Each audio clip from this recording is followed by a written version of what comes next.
There is no doubt the world is facing daunting challenges these days. Look around. We have reached a critical point in human history. Old leadership models, beliefs, and behaviors are no longer working. Centuries of emasculation have brought us to the brink. Men need help, and who better to help us but the women? This is W.E.L.L., the Women's Expressions on Leadership, Learning, and Liberty podcast show, and I'm its host, John Krotek. My guests are accomplished and intelligent women who share not only their personal stories, but give us valuable insights and perspectives on the leadership challenges men face. In a world still dominated primarily by men, these honest perspectives can be a genuine catalyst for male leadership improvement. By exploring possibilities and opportunities for self-improvement and transformation, we offer men hope in an ever-changing, fast-paced, complex world. Thank you for listening and for your support. Lead on. I got to tell you, I'm super excited about this next episode of W.E.L.L., the Women's Expressions on Leadership, Learning, and Liberty. The show is morphed. It's changing every episode, and we're just having the best discussions, and we're having the greatest women on the planet who I think offer so much, not only to their own professions, but to the societies as a whole. And our guest today, Sarka Risch, she told me how to pronounce that. I met her on LinkedIn, and I've been watching her for a while, and she seems to really know what she's doing, and she helps people. You can see it, and if you're watching people like that, you can tell the people who are interesting and the ones that you'd like to speak to, and Sarka is one of them.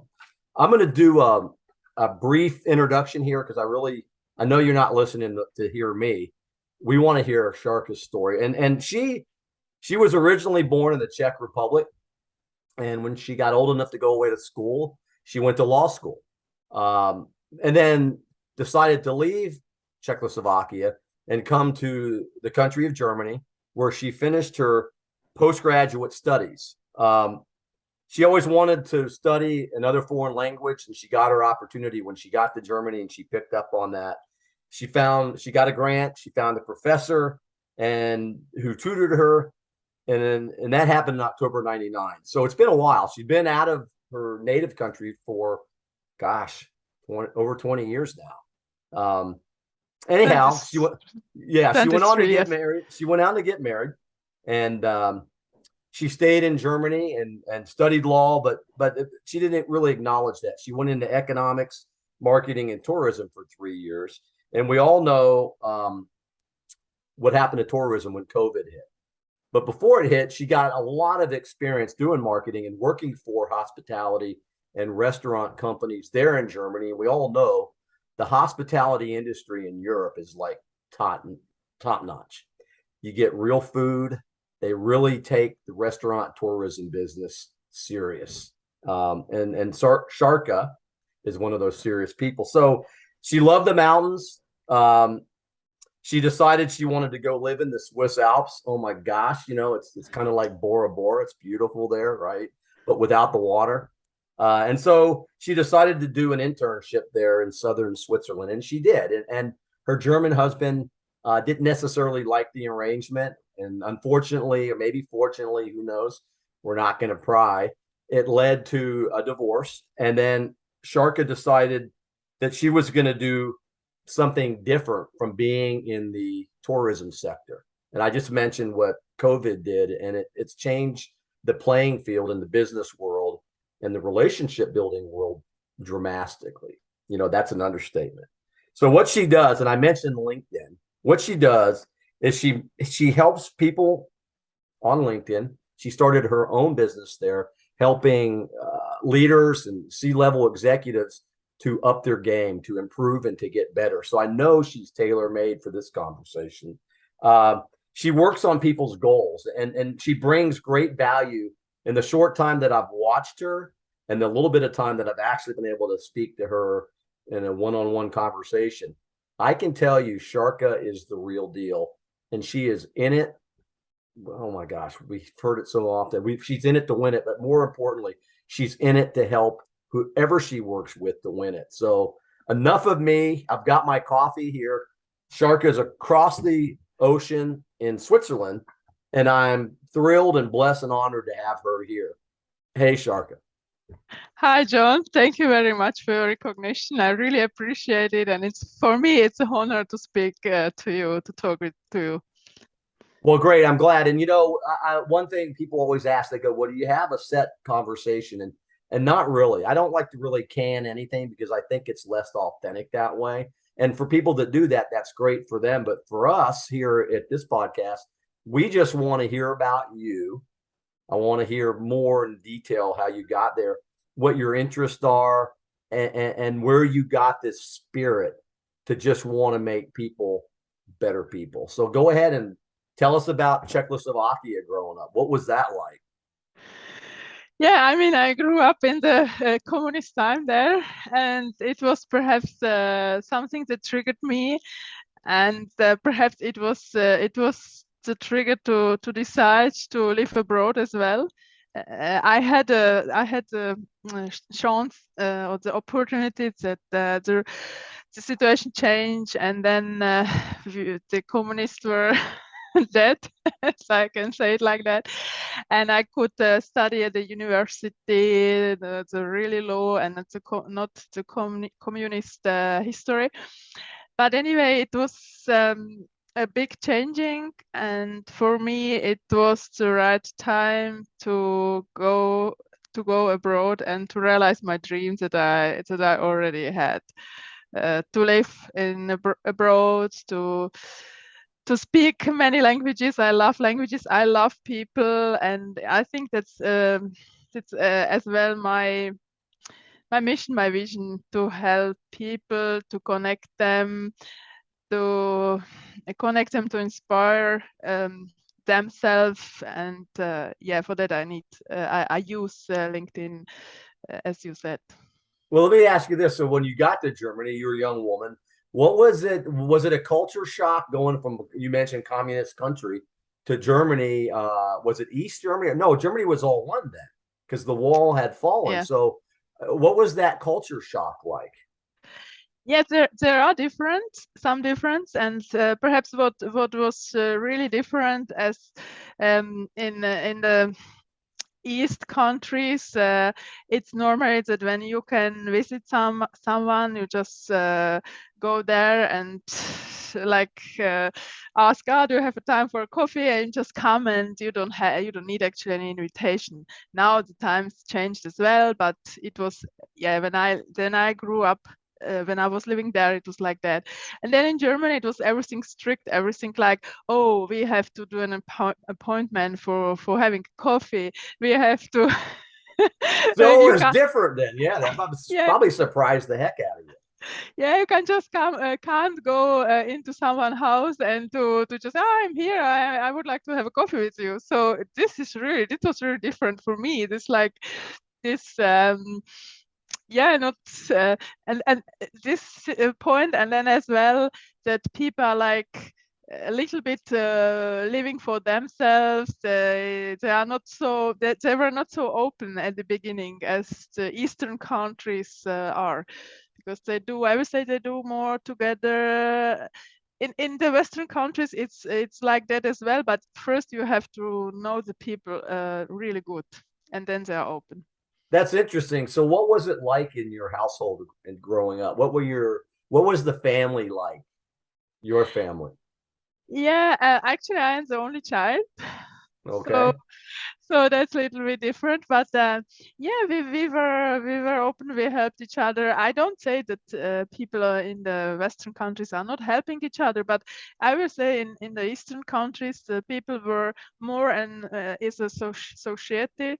Um, because I will say it was because of the situation of this Mhm. communist situation that that there was a fear as well of all this regime and all that like that.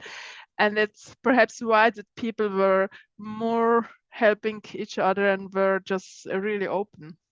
That's an interesting concept how you say that. And now it makes sense, that you had to rely, the people had to rely more on each other. And so I could see that. I could see where, you know, but even in the West, when everybody's trying to be proficient and efficient, and like you say, you know, the meeting's today at 12 o'clock, make sure you're there. I'll make time for you.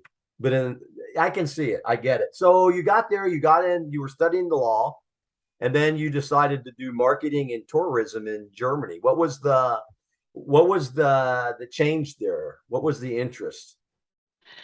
Yeah, actually, law was interesting, or was a good basis for me, that I understood how the state and how all this basis works, how the rules, how it really works. And then, yeah, law is not acknowledged as. I had to study the whole law in Germany Yeah. to be acknowledged as a lawyer. And that was the point that I was searching for something else, and then I realized actually economics, marketing, and tourism as well will be a good combination for me, and to improve the skills there. So I decided for this sector, and especially tourism is working with people, what I really love. So I decided to do this. And I wasn't just joking. Tourism is big in a lot of places. But the time that I was in Europe myself many years ago, I learned very quickly how serious the Europeans take the tourism industry. You know, and everywhere I went, the even the smallest hotels, the smallest places were like, that was it. Perfect to give the experience to the people who were coming there to be the best. From the smallest ones all the way to the grand hotel. So, which I didn't go to many, but I saw the culture of Germany, especially in Switzerland, and I'm sure Austria was the similar. And but there was just this feeling, and people say, well, you know, the Germans are like this, and the French don't like people like this, and I didn't experience any of that when I was in Europe. Everywhere I went, everybody was really friendly. Nice, Yeah. nice. There are some culture differences. When you live in Europe, you will feel it. But it's nice that you make this experiences.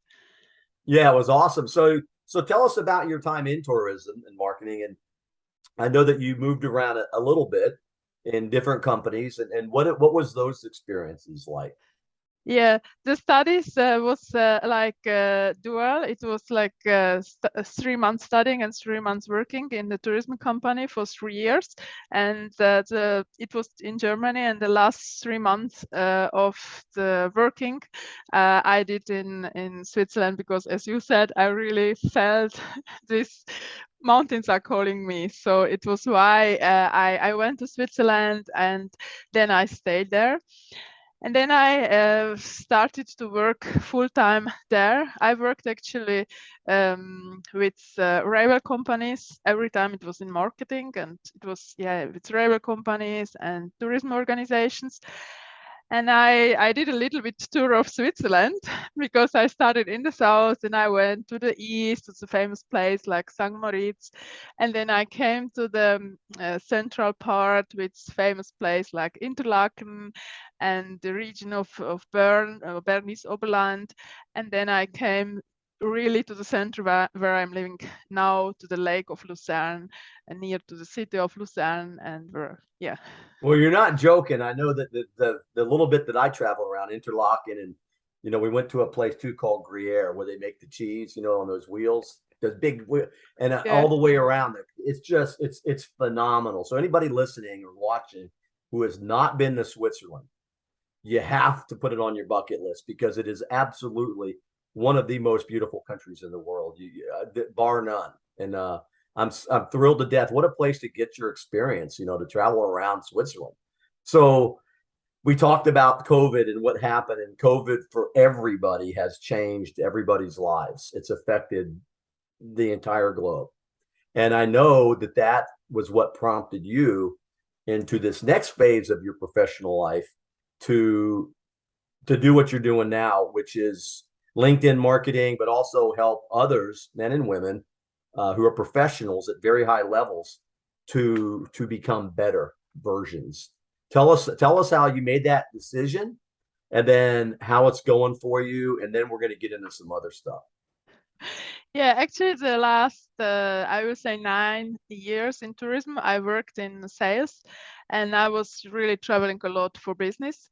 And then from one day to the other day, I couldn't travel anymore, and it was really like I was like dead, because for me, meeting people, having appointments, having presentations, and I was traveling in Europe because I was responsible for the European countries, Yeah. but it was really a big change. So, and then at that time, I was thinking about me, what I would like to do in my future. I was reflecting, and then um, I actually decided to not do the same job as I did, and to develop myself. And I started with further education in the digital marketing, and then I came to LinkedIn. I worked with some German guys, and then I found Shay Robertson on LinkedIn, and I booked a video bootcamp with her, and I'm still, since 1 year, I'm in exchange with her and her team regarding LinkedIn, and they have a direct contact to LinkedIn. And then it was what really inspired me, and then it came to me back again that I love working with people. I love helping them. I love bringing them to the next level. And LinkedIn, there are so much possibilities, but unfortunately, or perhaps fortunately, Yeah. the European people or European CEOs, C-level executives, they are not yet so aware of LinkedIn, of the possibilities that LinkedIn will give you, as you are in the US. So then it was why I decided, yeah, that's the right place for me. And actually, my friend, I'm in coaching with her regarding mindset and so on, regarding personal development. And it was her, she told me, yeah, you have to work on your own. And then for me, no, no. And then I realized, yeah, she's right. This is my mission. Yeah. Oh, that's perfect. There's it's funny, not funny, but it's interesting how we get to these places in our life. And I think there's a song, I think it's a Bob Dylan song, that change is going to come. And I feel it with you. I think that you're on the point, the tip of the spear for LinkedIn in Europe. So if let's just say I'm an executive, and I'm not sure, I want to improve myself, and I'm not sure how to really do that. And I come and I find Sarka on LinkedIn. What am I, how are you going to help me? Yeah, first what I do, I check with you what are your challenges, what are your wishes, problems that you would like to solve. And then I work together with you that what are your goals with LinkedIn, and what would you like to communicate on LinkedIn. And then we do a strategy together to reach your goals and to communicate regarding this strategy. And for me, there are 3 pillars of LinkedIn. That's a personal profile. Of course, there is the company page. It's important for professionality as well, but people are doing business with people. Behind every company, there are people. So it's why that the personal profile is crucial. The second pillar for me is active community, because without our network, we are nowhere. And we were not born with our network. So we really are uh, we really are getting people to know and exchanging with them. It's on LinkedIn the same. And the third pillar for me on LinkedIn, it's content that brings you really over the business that you wish, that you reach your goals with LinkedIn. That's awesome. We've heard the statement, it's a man's world, right? And I look around these days and I see so many women like yourself that are doing things sometimes better than the men. And I feel, this is me now, just, and this is one reason for the show. I feel like there's a huge gap in male leadership, and a lot of guys don't want to admit it. And so I being the person that I am and how I watch people and to see what they're doing, to me, it makes sense for a man to exchange ideas with the women and collaborate on things that they've had to do to operate in a man's world that many times is probably very challenging for other people, including the men. I think there's a huge crisis going on. And if we didn't have inspirational people like you, Sharka, then the road would be a lot rockier. What do you see? Do you feel any of those same things? Or if it's true, what can men do to make themselves better? Thank you very much for recognition. Yeah, I feel the same. I have to say it really. I feel the same because there are still this leadership, typical leadership people. Lots of lots of them are men that still think that there are not a coach, because I believe a leader should be a coach, should help you and should work, as you said, collaborate with you, and not like I am here, I'm the boss and I decide and you have to execute. This is the fourth leadership for me. And for me, it's really this feminine part of leadership where, for example, the intuition comes through, very important, because it's not only our mind, our head that decides, it's our heart as well, because it's so important to hear to our impulse, to our intuition. This will bring you really a lot. And what I miss sometimes is empathy. Empathy is for me one of the crucial things as well, because it's so important to understand how other people think, why they are decided like that, why they are afraid. And there are some leaders still leading in fears, or they think if they will have leadership with fear, the people will do it. But that's actually the reason why people are leaving companies. Because as this quote is really famous, people are not leaving the companies, people are leaving the bad leaders. No, no, that's so true. And you touched upon something that made me think a little deeper, that leadership is in a huge sense about power and about control and how the people in those positions use that power and control to accomplish their corporate mission or the personal egotistical thing maybe they got going on. So I think we're in an age now where we need each other now more than ever, like they did in Czechoslovakia. Now I think it's always been this way.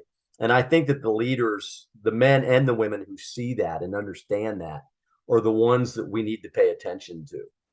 What to you, Shark, in your opinion and in your life experience, name 3 or 5 things that makes a really effective leader. Yeah, as I said, You it's said a couple of them, but yeah, yeah, yeah, it's the intuition, the empathy, yeah.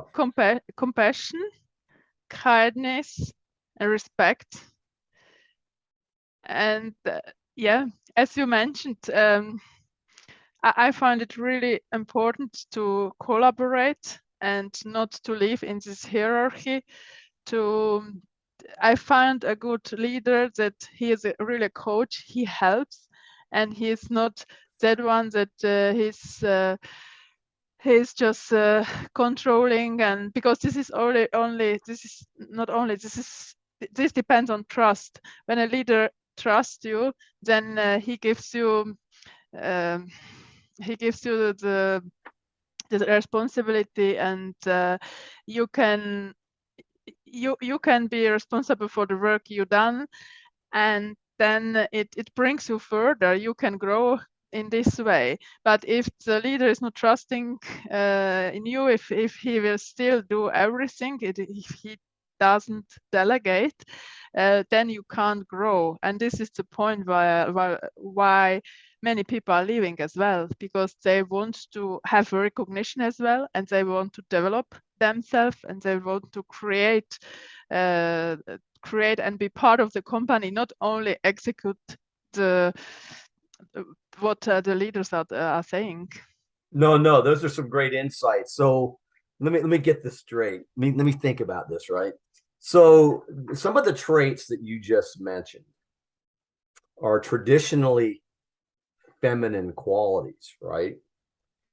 What I'm hearing and what I'm getting from you, this could be a change on the show here. What I'm getting is that men, leaders especially, need to tap in to their feminine sides. And this is not about what is it, gender identity. This is something different that you're talking about here.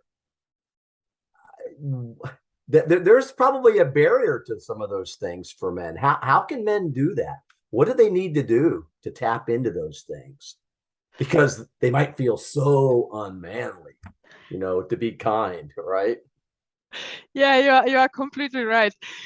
I will say they have to leave the ego, because it's a lot. It has a lot to do with their ego, and just to recognize that there are people that perhaps they know, or they know how to do the things better themselves, but it's important to recognize that every person has each strength, and to work on the strengths, and then to help the person with the weaknesses. And as I said, for me, the intuition is really important, because when we really hear on the intuition what our heart wish, then and when we are empathetic as well, then we see how the employee is reacting. We see the mimic. We see the non-verbal communication. When we really show the real interest in people, what is so important, then then we can change it.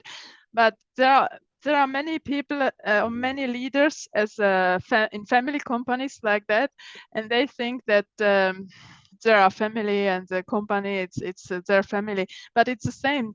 They have to be empathetic, because the employees, they have their own families, and for them the company is just associated to earn money, to help to work on the goals together, but they have their own family. It will never be a family for them. So this is as the same, the empathy.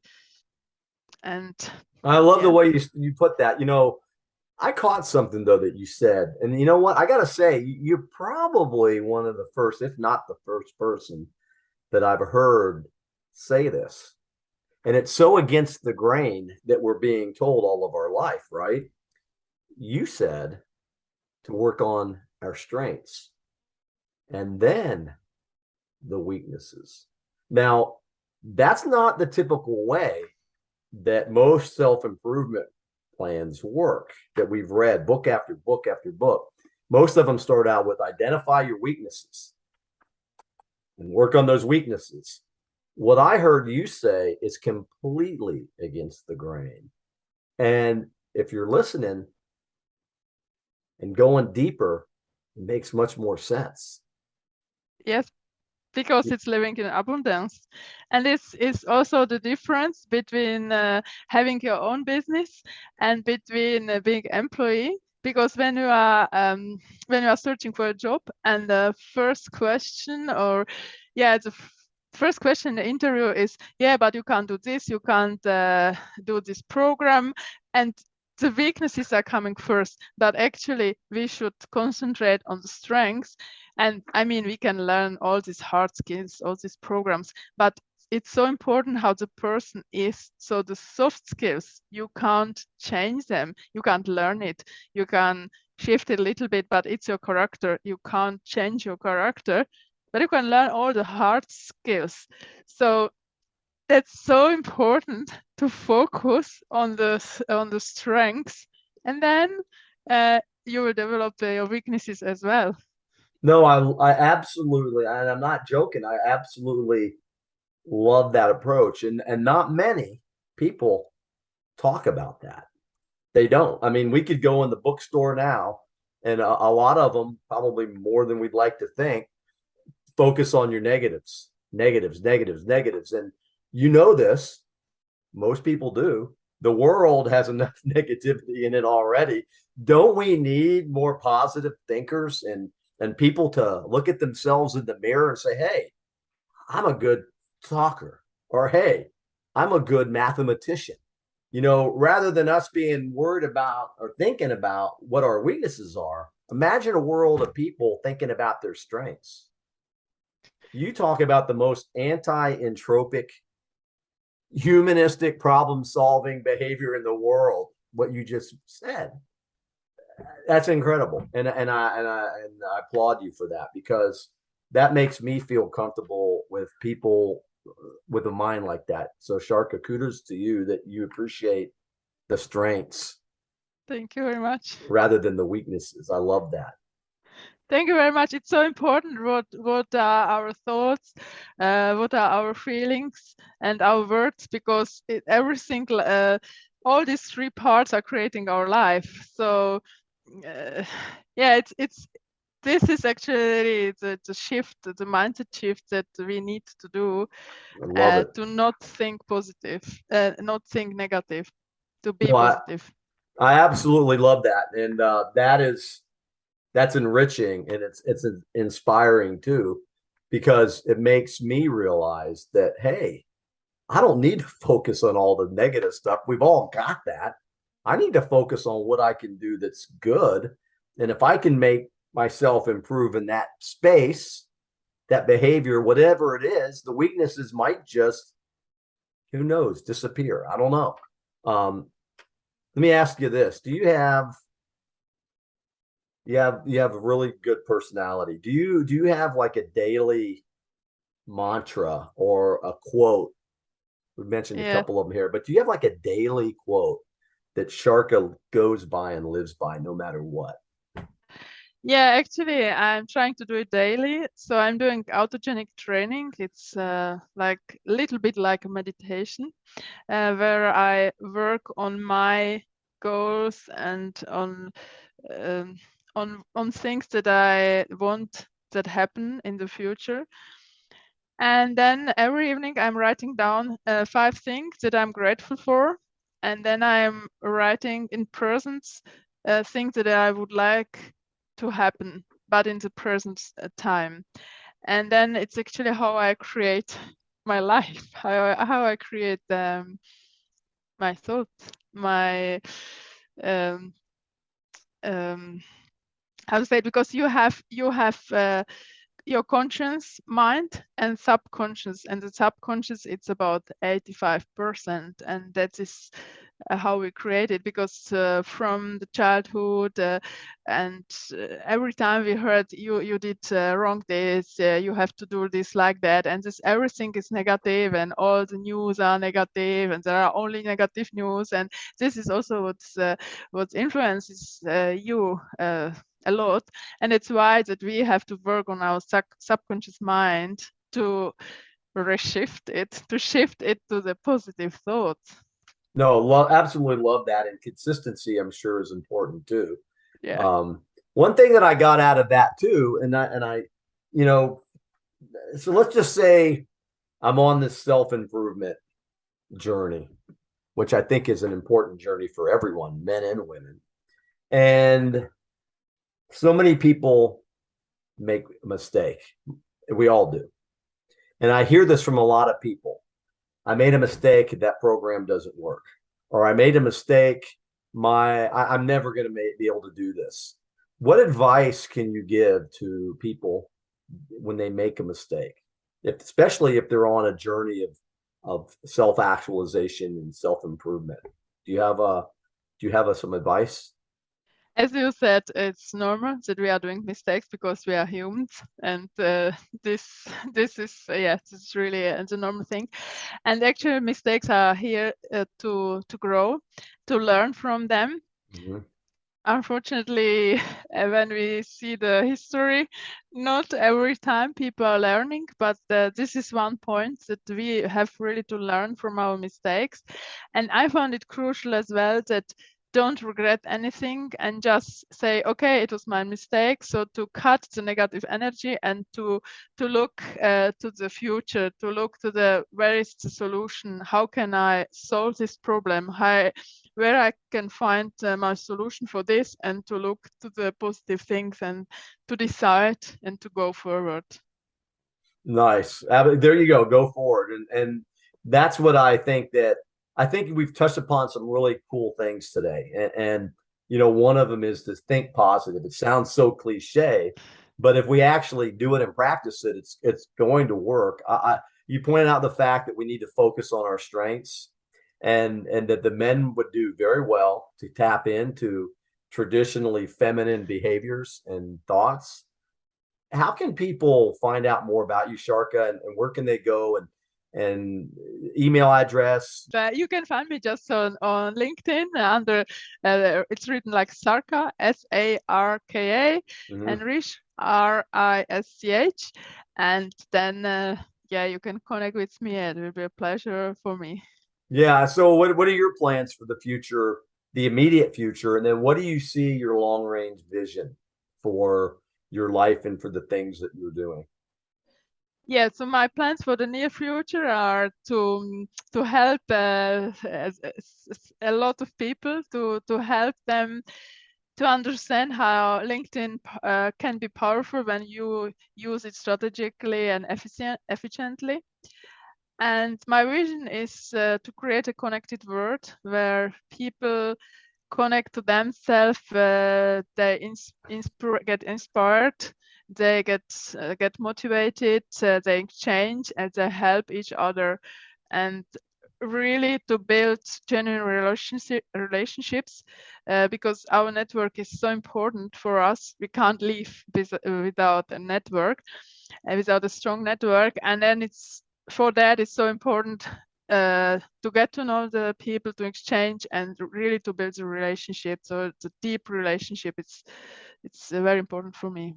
Awesome. I know that the change is coming. I know that you're leading the way on the LinkedIn. I've seen some of the things you've been doing the last 6 to 8 months, and I'm inspired and thrilled and motivated myself to do some of those same things. And for anybody listening, come on, guys, get down out of the ego balloon and start practicing some of these feminine traits that will make you a better leader. And I applaud you for what you're doing, and I really appreciate your time, Sarka. And I look forward to the future. And I know you're not done. And the next time that we talk, I know there's going to be a lot more useful information that you can share. Thank you very much.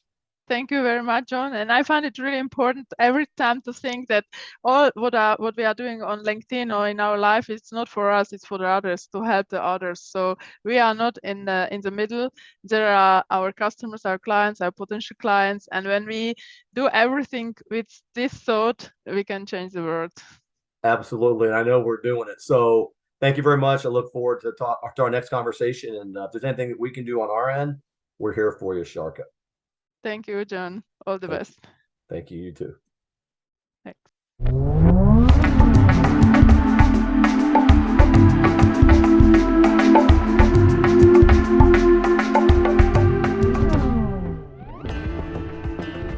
Thank you for listening to another episode of W.E.L.L. Without you, we don't exist. There is no show. We hope the men who joined us today learned some valuable tips to improve and not be ashamed to use them. Be the change, men. Set the example. Keep going. And for the women leaders out there, keep creating and keep helping us men to become even better men, more effective leaders. Thank you.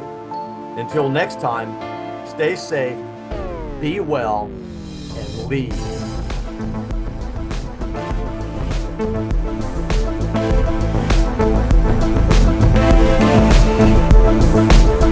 Thank you.